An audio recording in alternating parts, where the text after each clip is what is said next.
भारत देश में छत्तीसगढ़ की संस्कृति और पर्यटन स्थल की बहुत बड़ी भूमिका है। छत्तीसगढ़ में ऐसे ऐसे पर्यटन स्थल हैं जहां जाने के बाद पर्यटकों को वापस आने का मन नहीं होता। वहां की प्रकृति और प्राचीन संस्कृतियों का आकर्षण पर्यटकों का मन मोह लेते हैं। वहीं छत्तीसगढ़ में कई ऐसे प्राचीन देवी देवताओं के मंदिर हैं जहां का चमत्कार दुनिया भर में रहस्य का विषय है। यहाँ के मंदिरों से रामायण और महाभारत काल की कहानियां जुड़ी हुई हैं। जी हाँ, आज हम बात करेंगे छत्तीसगढ़ के एक ऐसे ही देवी मंदिर की जिसका भगवान राम से गहरा संबंध रहा है। तो चलिए जानते हैं छत्तीसगढ़ में ये मंदिर कहाँ पर है और भगवान श्री राम से इस मंदिर का नाता क्या है। नमस्ते, मैं हूँ अनुपमा और आप CGNN के साथ हैं। छत्तीसगढ़ के बालोद जिले में घने जंगलों और पहाड़ों के बीच एक अनोखा धार्मिक स्थल है जिसका नाम सिया देवी मंदिर है। ये मंदिर न केवल अपने प्राकृतिक सुंदरता के लिए प्रसिद्ध है बल्कि इसके पीछे पौराणिक कथा भी इसे विशेष बनाती है। यहाँ बड़ी संख्या में भक्त अपनी मुरादें लेकर आते हैं और माता उनकी मनोकामनाएं जरूर पूरा करती हैं। कहा जाता है कि वनवास के दौरान भगवान श्री राम की परीक्षा लेने के लिए माता पार्वती इसी जंगल में सीता का रूप धारण करके आई थी, लेकिन भगवान ने उन्हें पहचान लिया, जिसके बाद माता सीता अपने असली रूप में प्रकट हुई और अपनी सवारी शेर को लोहे की जंजीर से बांधकर चली गई। इस मंदिर में आज भी उस शेर की मूर्ति स्थापित है जिसके गले में जंजीर बंधी हुई है। सैकड़ों साल बीत जाने के बाद भी जंजीर जैसी की तैसी है, इसमें जंग का कोई निशान तक नहीं है। सिया देवी का मंदिर बालोद जिला मुख्यालय से 25 किलोमीटर दूर नारा गांव के जंगलों और पहाड़ों में स्थित है। सिया देवी मंदिर का निर्माण भी अपने आप में एक अनोखी कहानी है।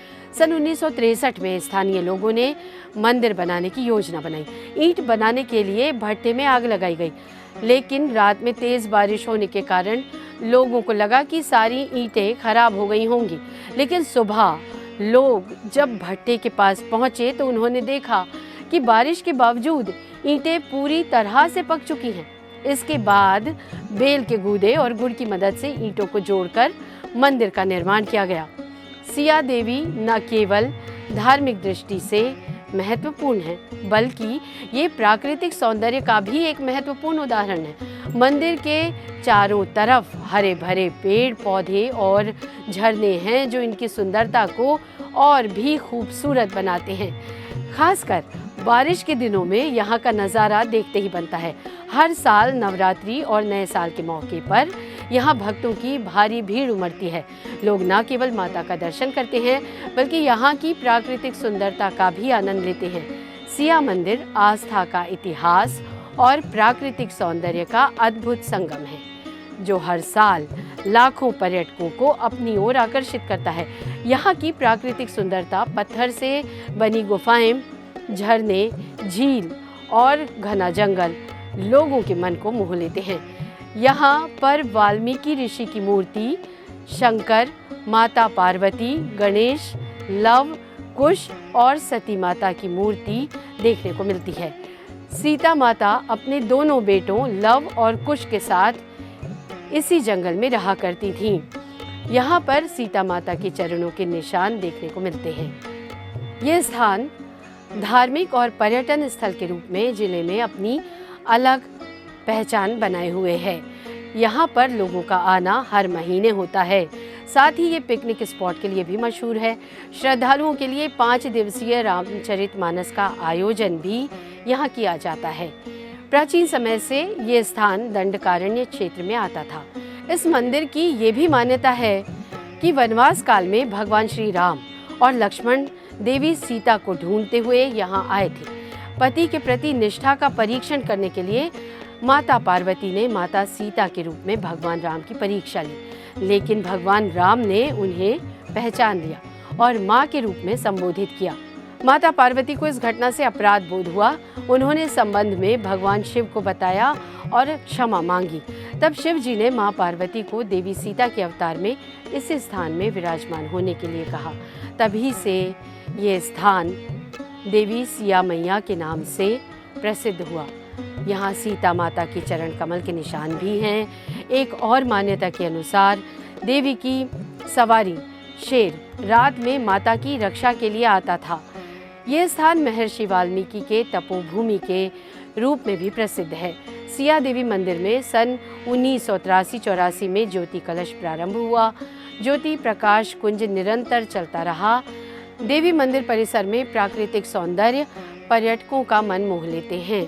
सिया देवी झरना दंडकारण्य पर्वत से प्रारंभ होकर झलमला से होते हुए वन मार्ग में दूरी तय करता है। प्राकृतिक जलप्रपात और गुफाओं से आच्छादित नारा गांव आध्यात्मिक केंद्र और पर्यटन स्थल के लिए प्रसिद्ध है। ये पहाड़ी प्राकृतिक जल स्रोतों के कारण और भी मनोहारी दिखाई पड़ता है। इस पहाड़ी पर 2 स्थानों से जल स्रोतों का उद्गम हुआ है। संगम स्थल से कलकल करती जलधारा मात्र 100 मीटर की दूरी पर एक प्राकृतिक झरने के रूप में परिवर्तित हो जाती है। इस झरने की ऊंचाई 50 फीट है। इतनी ऊंचाई से पानी का चट्टानों पर गिरकर कोहरे के रूप में दिखना प्राकृतिक सौंदर्य का बोध कराता है। यहाँ हर रोज सैकड़ों की संख्या में सैलानी आते हैं। बारिश के मौसम में पानी बढ़ जाने से अब झरने की आवाज़ दूर से ही सुनाई देने लगी है। यही कारण है कि पर्यटक अपनी गाड़ी से उतरते ही झरने की आवाज़ सुनकर सिया देवी मंदिर की ओर दौड़ पड़ते हैं। जिले के अनेक पर्यटक स्थलों में से एक सिया देवी मंदिर में साल भर श्रद्धालु दर्शन करने पहुंचते हैं। गर्मी के दिनों में झरने में पानी की धार कम होने के कारण कई लोग झरने का आनंद नहीं ले पाते। देवी की प्रसिद्धि के साथ ही साथ लोगों की आस्था और विश्वास भी दिनों दिन बढ़ता गया। इसके बाद मंदिर समिति का गठन कर प्रांगण में अन्य देवी देवताओं की प्रतिमाएं स्थापित की गई, जिसमें हनुमान जी, श्री राम, सीता, लव कुश, शंकर पार्वती की भी प्रतिमा विराजित है। साल के दोनों चैत्र और क्वार नवरात्रि पर मनोकामनाएं ज्योति कलश प्रज्वलित किया जाता है। मंदिर में जो भी भक्त सच्चे मन से पहुंचते हैं उनकी मनोकामनाएं पूर्ण होती हैं। जंगलों, पहाड़ों और झरनों से घिरी हुई ये जगह बहुत खूबसूरत है। बरसात के दिनों में देवी मंदिर की सुंदरता और बढ़ जाती है। इस झरने की ऊंचाई 50 फीट है। यहाँ आने वाले पर्यटक इस झरने का आनंद उठाते हैं। यहाँ आने के लिए आप सड़क मार्ग से आसानी से पहुँच सकते हैं। ये खूबसूरत झरना बालोद जिले में रायपुर से लगभग 105 किलोमीटर की दूरी पर स्थित है। यहाँ आप अभनपुर, धमतरी होते हुए भी सड़क मार्ग से पहुँच सकते हैं। बता दें कि माता कौशल्या छत्तीसगढ़ की महारानी थी, जिसके कारण ही छत्तीसगढ़ को भगवान श्री राम का ननिहाल भी कहा जाता है। वहीं राजधानी रायपुर के चंद्रखुरी गांव में माता कौशल्या का भव्य मंदिर बनाया गया, जो वर्तमान में एक बड़ा दार्शनिक स्थल बन चुका है। ऐसे में छत्तीसगढ़ का उल्लेख रामायण और महाभारत में होना प्रदेशवासियों के लिए गर्व की बात है। बालोद के सिया देवी मंदिर के इतिहास के बारे में आपको जानकर कैसा लगा, हमें कमेंट करके ज़रूर बताइएगा।